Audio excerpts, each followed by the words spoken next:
Buenas tardes nuevamente. Muchas gracias a la LAFGAN y a la doctora Natalia Sandy por la invitación a participar del curso de trasplante hepático pediátrico. Vamos a hablar hoy de enfermedad de injerto contra huésped en trasplante hepático. Es un tema difícil, poco frecuente y con algunas particularidades en el diagnóstico y tratamiento que vamos a tratar de recorrer en la charla de hoy. Vamos a hablar de los mecanismos moleculares y la epigenética de la enfermedad de injerto contra huésped, su frecuencia en los trasplantes de órganos sólidos, los factores de riesgo de la enfermedad, la clínica, el diagnóstico, las opciones de manejo y algunos nuevos tratamientos.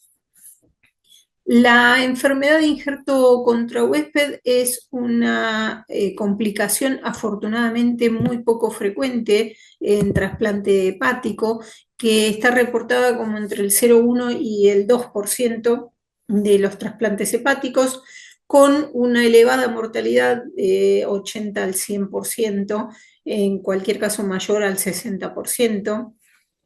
Y las características quiméricas de la enfermedad es decir, es una enfermedad que se genera a partir del injerto que ataca a los diferentes tejidos del huésped, tiene a partir de estas características diferentes enfoques para su manejo, desde aumento de la inmunosupresión para limitar a esas células inmunológicas que agreden a los sistemas del receptor, a disminución de la inmunosupresión para permitir al sistema inmune receptor defenderse contra esa agresión de las células inmunes del injerto, y también algunas estrategias de fotoféresis. Esto se reporta desde hace bastante tiempo, más de una década, la dificultad de la poca frecuencia de estos casos las dificultades de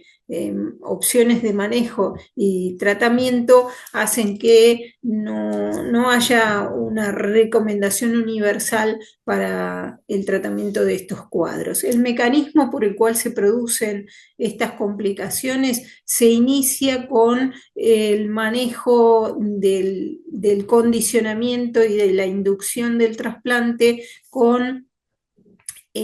una serie de medidas que perjudican al receptor porque pierde la barrera beneficiosa de la microbiota intestinal por tratamientos antibióticos y también con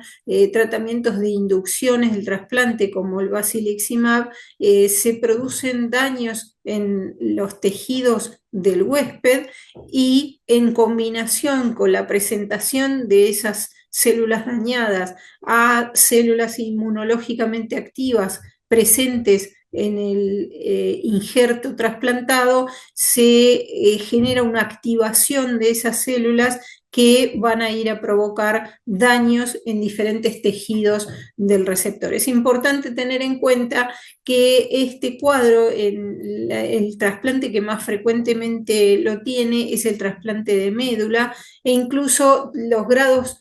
más leves de esta complicación son tomadas con optimismo por los hemato-oncólogos que siguen trasplantados de médula, porque significan un engraftment de la médula donante. En nuestro caso, en ningún momento es una buena noticia pensar en la posibilidad de un injerto contra huésped, y es importante saber que así como los injertos contra huésped de otros órganos, particularmente de médula ósea, tienen un impacto en hígado, en nuestro caso la complicación excluye al injerto, es decir, que tenemos un injerto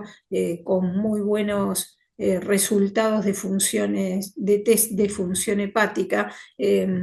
dado que es el origen del problema. Las células que están en el órgano injertado agreden tejidos del huésped, es decir, que nosotros vamos a tener hepatogramas normales con otras complicaciones. Y como decíamos entonces, la combinación entre los mecanismos moleculares y la epigenética con los regímenes de condicionamiento que inducen daños a los tejidos en el sistema innato de la inmunidad generan activación y las células donantes, las células que se encuentran en el injerto, las células inmunes del donante en el injerto tienen dos caminos opuestos, proinflamatorios o antiinflamatorios, y con la predisposición a la proinflamación se generan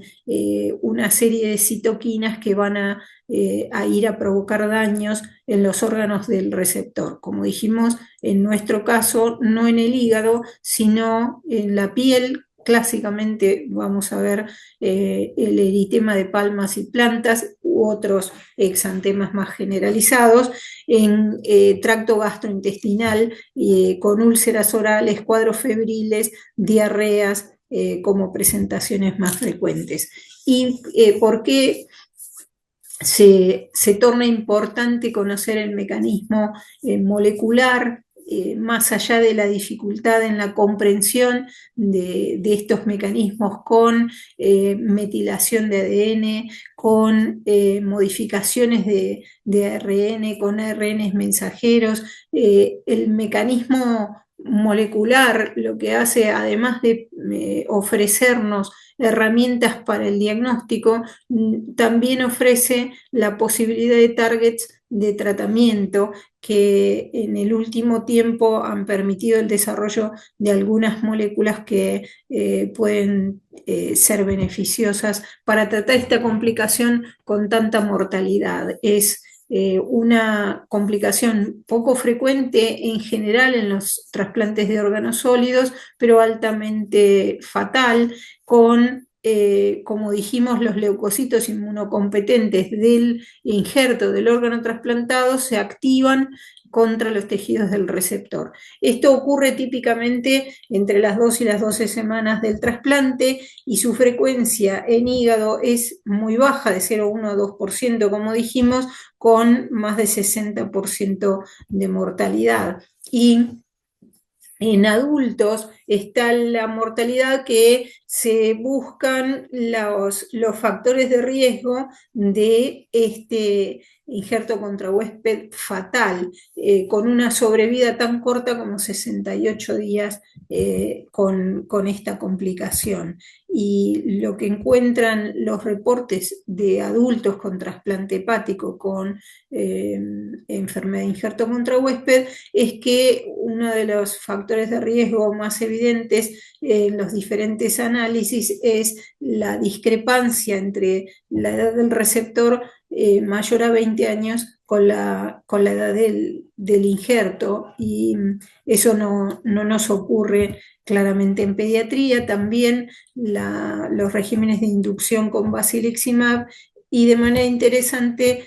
como efecto protector, el régimen de mantenimiento que incluya micofenolato. La edad del receptor menos la edad del donante mayor a 20 años nos habla probablemente de un sistema inmune de donante muy activo con respecto al sistema inmune del receptor por menor edad. La inducción con basiliximab, como veíamos, que el daño de los tejidos del receptor y la activación de las células inmunes del donante se ven favorecidas por esta inducción, y la protección con los regímenes con micofenolato. Hay otros reportes recientes de factores de riesgo en trasplante hepático que incluyen daños de los tejidos del receptor, además de las diferencias referidas de edades entre receptor y donante, como infecciones por citomegalovirus, por grupo herpes, cierto tipo de enfermedades con esteatosis y y mismatch entre donantes y receptores. La clínica, como dijimos, tiene clásicamente un comienzo entre las 2 a las 8 o 12 semanas del trasplante, esto es entre 15 días y 3 meses post trasplante, bastante reciente el trasplante está cuando empieza la manifestación clínica con fiebre, rash cutáneo que clásicamente empieza por palmas y plantas y se pueden agregar úlceras orales y síntomas gastrointestinales con comienzo de pródromos como de gastroenteritis y una diarrea persistente,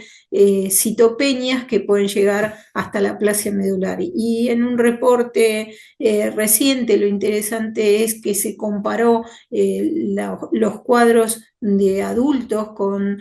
trasplante hepático y enfermedad de injerto contra huésped, que eran el 90% de los casos, casi 200 casos en adultos y 21 casos en pediatría, representando el 10% de la serie, pero permitió esto hacer una comparación interesante, como vamos a ver más adelante. En cuanto a las propuestas de diagnóstico, incluyen en pacientes que están recientemente trasplantados entre 2 y 12 semanas la aparición de fiebre, un exantema maculopapular, un rash cutáneo, las úlceras orales, las manifestaciones gastrointestinales y de vuelta la aclaración que si es un injerto que no es hepático, el hígado nativo puede tener afectación. En nuestro caso, el hígado está normal y sí pueden haber citopenias. Este cuadro lo primero que hace pensar que es una complicación mucho más frecuente es en alguna complicación infectológica. Por lo tanto, durante el tiempo, en paralelo, lo que se propone es que en paralelo de buscar la infección, también no se dilate la búsqueda del injerto contra huésped, como biopsiando. En general, en nuestro caso suele ser la piel, también puede ser con endoscopía y toma de biopsias intestinales y haciendo un testeo de quimerismo en sangre periférica. ¿Para qué? Para que si la biopsia es compatible con enfermedad de injerto contra huésped, no demoremos el inicio del tratamiento con todas las discusiones que genera esto y cuáles son los hallazgos que vamos a tener en la histología de los diferentes órganos, en general, tanto en piel como en tracto gastrointestinal. Lo que se encuentra son cambios vacuolares, disqueratosis, apoptosis y una infiltración linfocitaria. Nosotros no vamos a tener las afectaciones hepáticas, como dijimos, porque nuestro injerto, que es el que está generando la enfermedad, la complicación, está protegido porque es el origen del problema. Y este reporte de hace ya más de 10 años lo que muestra es la dificultad que tuvieron grupo oriental en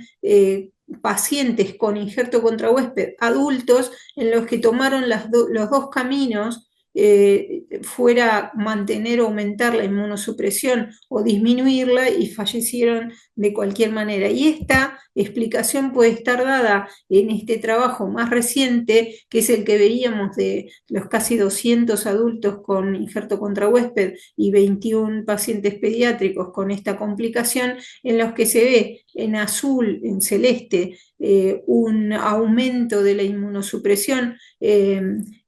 comparando sobrevida con las diferentes opciones y estrategias de tratamiento, y en rojo un descenso de la inmunosupresión. En adultos esto no tiene diferencia, la mortalidad, la sobrevida es muy baja con cualquiera de las estrategias que se decidan. Sin embargo, en pediatría, con